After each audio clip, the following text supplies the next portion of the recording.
Have you heard the joke that we're all trained to tell? No. Yeah, they train us to tell this one joke. This joke is, I'm driving around McLean, Virginia by the CIA, and I see a sign. It's on a telephone pole. It says, talking dog, and for sale, and has an address. So I go over to the address because I wasn't in a hurry. And I knock on the door, and I said to the guy, you got a talking dog for sale? The guy says, yeah. I said, can I see it? He says, it's around the back.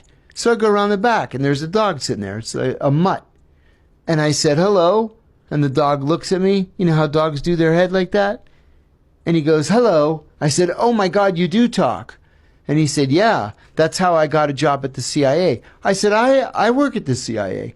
He said, yeah, I was in counterterrorism. I said, I'm in counterterrorism. What did you do in counterterrorism? He said, well, because I talk, they sent me onto bin Laden's compound, and I listened to what bin Laden was saying, and I come out and I tell them, and that went so well, I went to Kim Jong-un, and I listened to what he was saying, and I came out and told them.